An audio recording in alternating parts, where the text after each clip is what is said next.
Hi, it's Steve. Today we'd like to show you how to change the drive motor on your dryer. It's a really easy repair.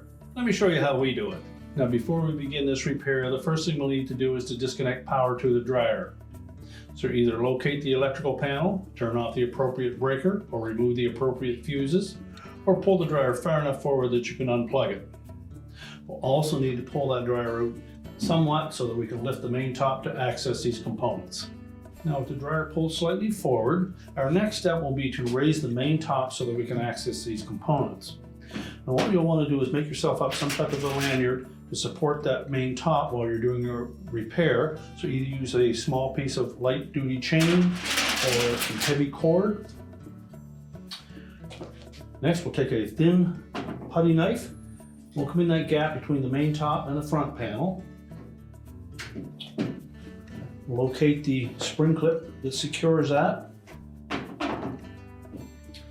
You'll feel the resistance of that spring clip, so just depress it, lift up on the top, and then just hold that up there for now. We'll do the same on the opposite side.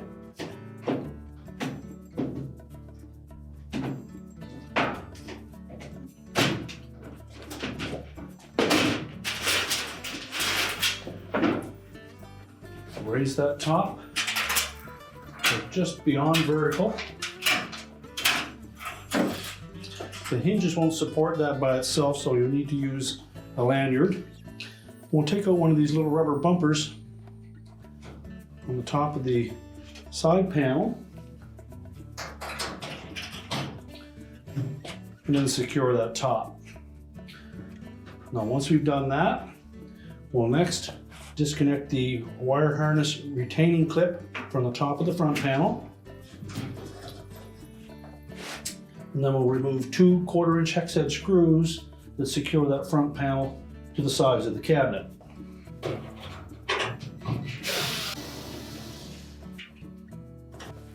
Then we'll tilt that front panel just slightly forward. We can access that door switch at this point. We're simply going to lift that away from the bracket that secures it to the front panel. Just spread the little tabs on both the top and the bottom of the switch to release it, and then we'll just tuck that out of the way. We can then lower that front panel, and then we'll lift it off of the two hooks that secure it to the base frame. And we're just going to set that aside and then go do our repair. Now with the front panel removed, our next step will be to get that drum out of the way. And to do so, we'll need to release the belt from the idler and motor pulleys. So we're going to reach in on the right hand side here. So you locate the belt, and then the idler pulley, and right below it will be the motor pulley. So if we pull that idler towards the right, release the tension on the belt.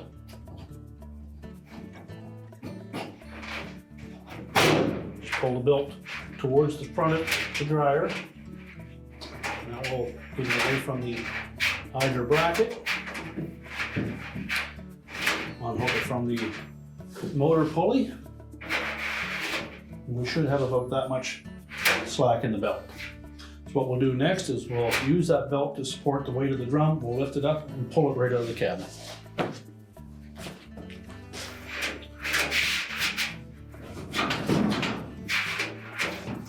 There'll be a little bit of resistance where the drum sits on the rear drum rollers.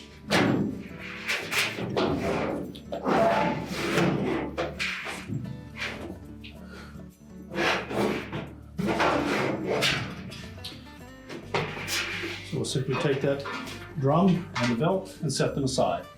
Now with the drum removed, our next step will be to remove that blower housing so that we can remove the blower fan. So we'll take these 1/4-inch hex head screws out.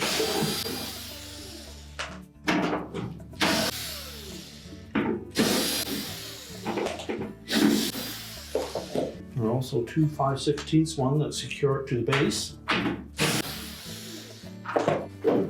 Just lift that housing out and tilt it out of the way. Now next we'll remove this clamp on the outside of the hub of that blower wheel. Just depress it with a pair of needle nose pliers and pull that off. And next we'll need to remove that C-ring.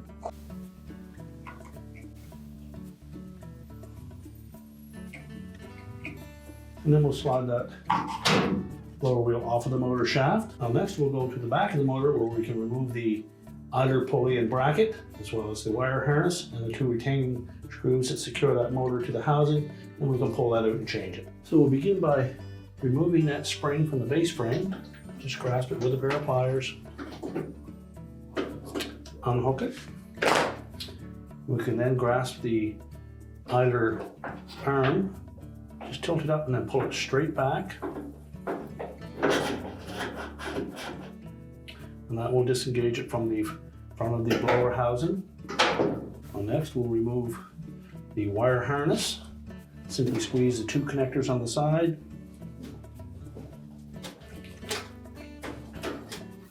And pull that harness off. Next we're going to release this spring clamp at the back of the motor. So using a flat blade screwdriver. Just take one end of that, a little downward pressure while pushing out on it. Unhook that spring. We'll set that aside.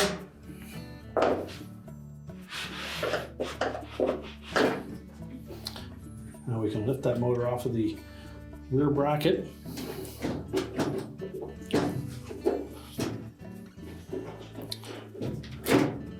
And just rotate it about 45 degrees clockwise, and that will release it from the blower housing at the front. And we can pull that motor right out. So we'll discard the old one. Just make sure we clean up this area at the back of the blower housing.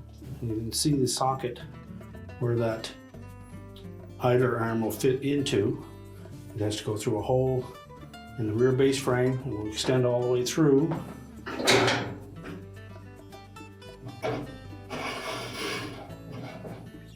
To that position. I want to make sure that when we put that bracket on, that it stays above that stop. And we'll take our new motor and guide the front end of it into that housing.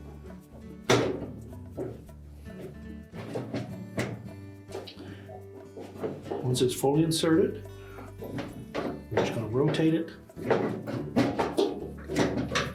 to lock it into place.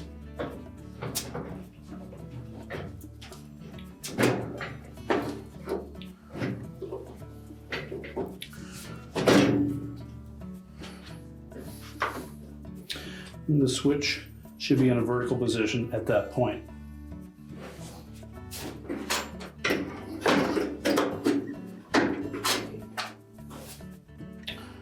We'll take our spring clamp, we're going to hook it onto one side of that motor mounting bracket. And center it over the mounting bushing. And then using a flat blade screwdriver, we're just going to press that down.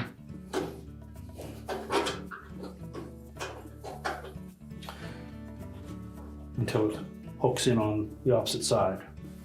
Make sure the slot in that spring clamp is lined up over top of the tab on that motor mount. And then snap it into place. Make sure it's hooked solidly on both sides. We'll then make sure that we have that idler arm inserted into the back of the housing if it came out.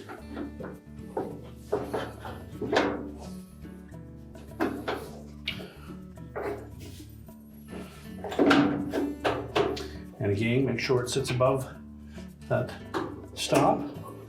Slide the spring over into place, and we'll reattach that to the base frame. Make sure you get a firm grip on that spring with your pliers and hook it into place. Now, if your original motor had individual wires attached to the motor switch, you'll need to follow the instructions that came with the kit so that we attach them properly. If not, we simply need to reconnect the one-piece wire harness connector. Make sure the locking tabs on both sides engage.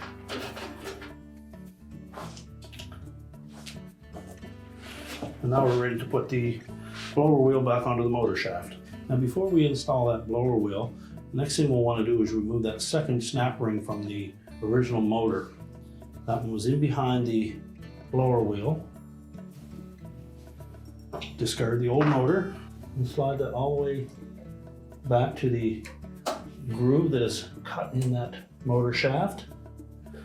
And that will prevent that blower wheel from going back too far. Now inspect that blower wheel while we have that apart. If there's any signs of damage to that hub, you'll want to replace the blower wheel. Then we'll line up the flat side of the shaft with the flat on the blower wheel. We'll reinstall that second C-clip, as well as the spring clamp. Now we'll position that blower housing cover in place. We'll begin by putting the 2 screws into the base. Before you tighten it, make sure that the holes with the housing line up.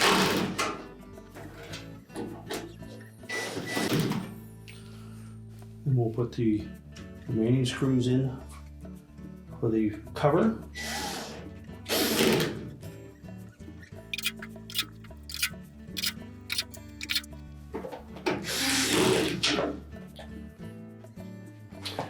Now the support bracket that attaches to that support for the glide, that one uses the longer screw. Now we're ready to put the drum back in. Now when placing the drum back in the dryer, we want to make sure that this lip at the rear captures both rear drum rollers. So supporting the weight of the drum with the belt, we'll fit it between the sides of the cabinet. You may need to spread those just slightly.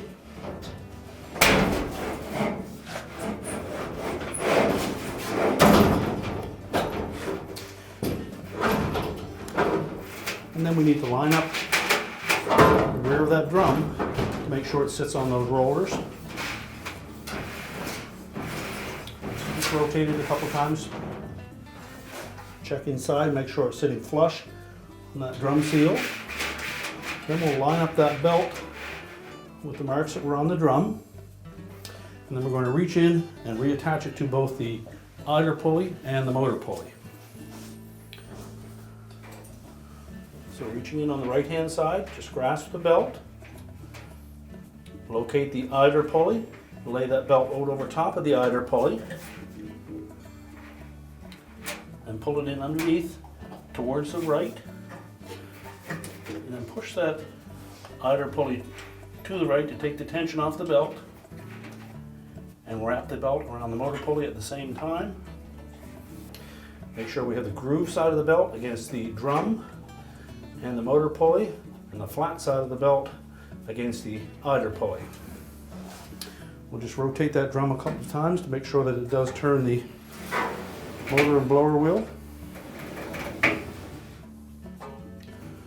And now we're ready to put the front panel back on. Now, as we tilt that front panel up against the cabinet, we want to make sure that we line up the hole in the back of that front panel with a locating pin that is attached to the cabinet. Also want to make sure we tuck that felt seal so it doesn't catch on the drum.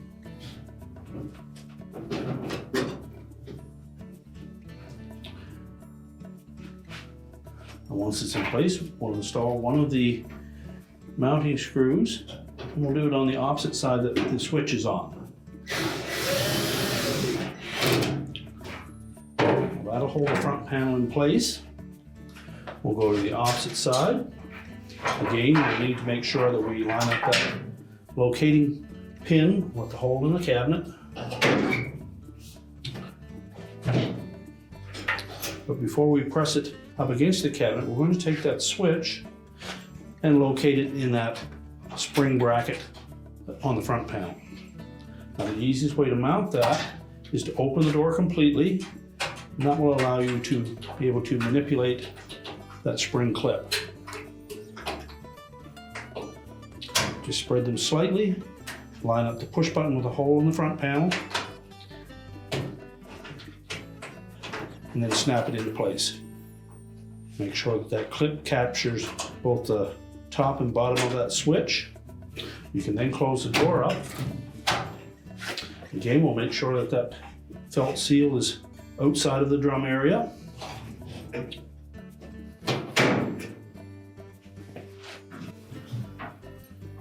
And then we'll reattach the second mounting screw.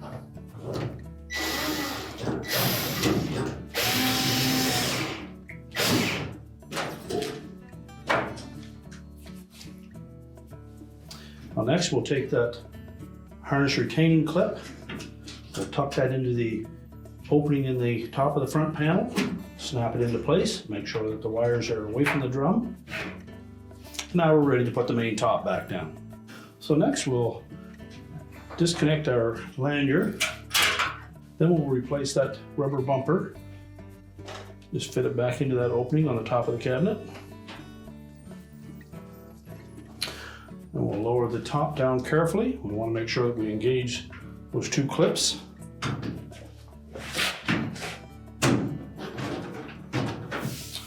Now we're ready to push the dryer back into position. With the dryer back in place, we're now ready to reconnect the power, and your repair is complete.